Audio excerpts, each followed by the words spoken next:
Hey guys, welcome for my cactus of the day. It's just a short one because today there was not so much I could do. The weather was super windy, cold. Mika didn't want to be outside, so I worked a little bit on the garden pond. Yesterday was the big watering day. Plants got a lot of water again, so let's have a look. Yeah, in here everything is starting to look good. Check this out. This one was really on the brink over winter, and I brought it back. Very happy. Then this one, this is a hybrid between Paranoi and Subdenudata grafted, and it had almost terminated, but I also got it back. You can see that they all stopped growing when I stopped watering last year, but now they continue. So that's great. There are many flower buds already, and more will follow. And right now I will spray the seedlings. And I'm mostly outside to record this video because I've been really exhausted.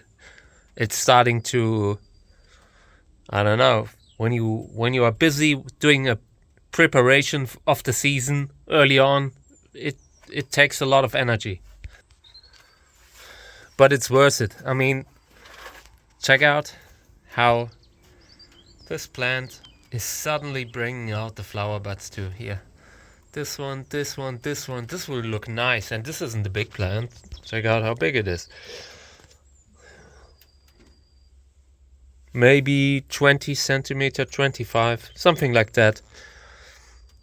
And we will get more flowers on these because we will be pushing them. We will push them until flowering is just a logical thing that happens naturally. We will just wake up their instincts, their programming.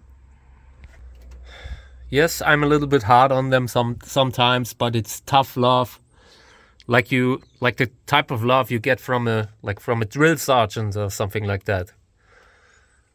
I will curse them when I walk into a cactus, or I push them very hard in spring. But in the end, I trust them. I trust them with my life, so to speak.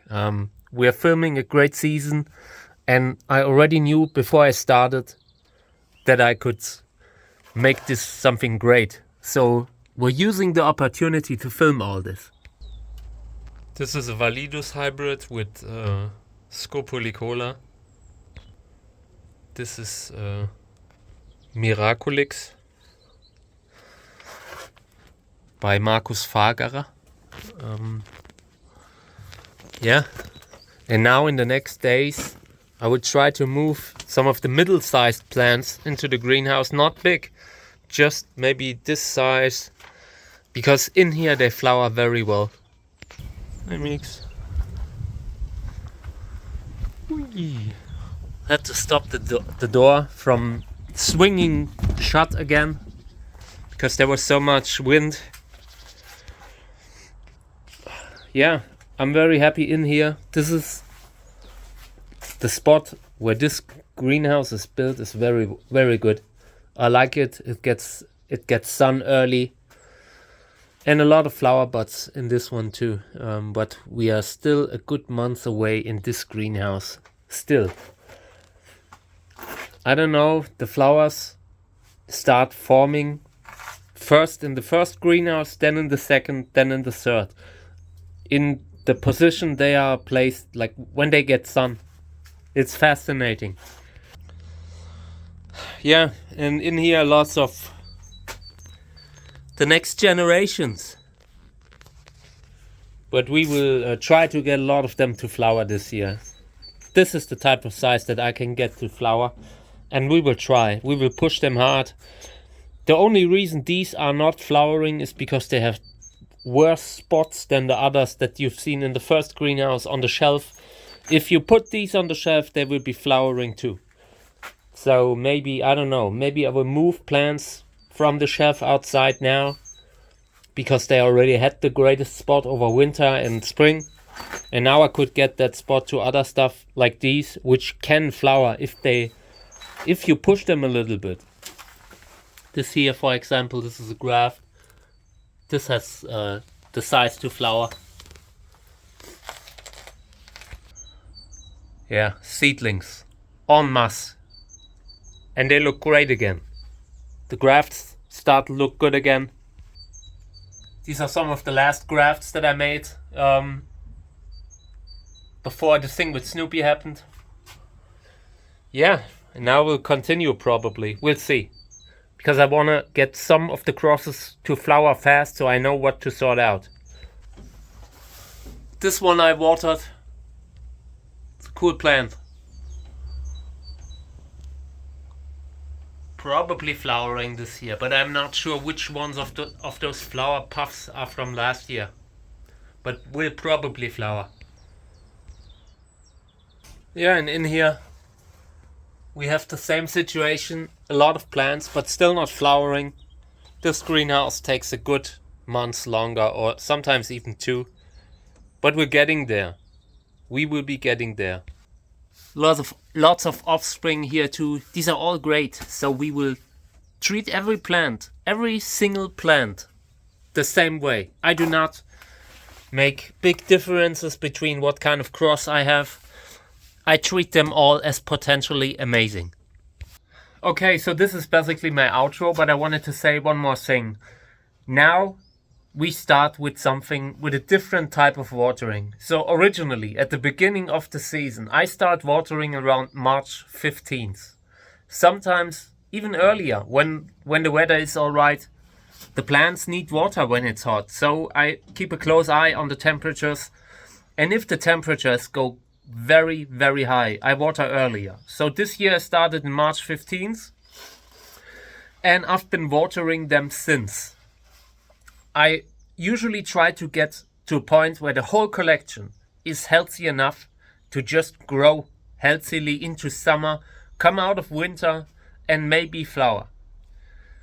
But some plants need more care than others. So what I do is I water the whole collection at first, and then they get fertilizer, and after they gotten fertilizer and water a few times, and you can see the first flower buds on the stronger ones, then you focus on the weaker ones, because the weaker ones are the ones that need more work. Otherwise they would be flowering right away. So that's your job then. So you make sure that there's a baseline, a healthy baseline in the greenhouse. Everything's somewhat stable, nothing failing, nothing losing, nothing dying. And then you start picking the plants where you feel like this thing is actually big enough to flower. This thing is actually big enough to flower, and these are seed grown. This thing is big enough to flower. And then you have a container where there are like, 20 seedlings, and some of them could flower. And then you are pushing these most. The ones that already have flower buds, you can kind of ignore or continue to water like you used to. Of course, you don't stop watering now, but everyone has a limit what you can do in a season. I have strong limits because my work hours are so shortened now because of the health problems and all. But you focus on the plants where you can really do something, where there's potential to get them to flower. The others that are flowering are already at the point where you do not have to worry about them, and everything is already in order. Things will happen naturally with these, but some of the smaller ones, some of the ones that didn't get through winter well enough, you pick these out and say, okay, next time I'm watering, these get the most water. Or you move around and say, these get the best spots in the greenhouse if they were in a bad spot like these. This is shady area. Shouldn't be, but it's a question of available space and money. So I put some of the plants here where I feel like, okay, they can survive, but it's not a good spot. Other spots are better. And now at this point, early in the season, but not at the flowering time yet, I look around and pick plants that I want to push on better spots. So let's have a look. Like here, for example, this is a great spot. This shelf gets sunlight very early. So in the next days, I will go through here and I will pick seedlings out. The seedlings do not need to be here. These will not flower. I make a decision what has chances to flower and what not. And the ones that really could flower, they will get the best spot here. Right here. So that is how I deal with space and light. You need to be aware of the light that comes in and goes out of the greenhouse every day. Sun comes from here in the morning. These get light first. Then it goes around like this. This is maybe 1300, 1400. And yeah, sun goes around here and comes from the other side in the evening. So this is a good spot that gets sun all day long. No trees. I made sure of that. So yeah, you need spots like these if you want them to flower. And the good spots need to be chosen well. The plants for these spots need to be chosen well. You pick what you... Over winter I put weak plants at these spots where I want them to make it. These are the best spots, so I put the most vulnerable plants sometimes there. Or the most important ones sometimes. Not always, but sometimes. It's a good spot, so there are good plants.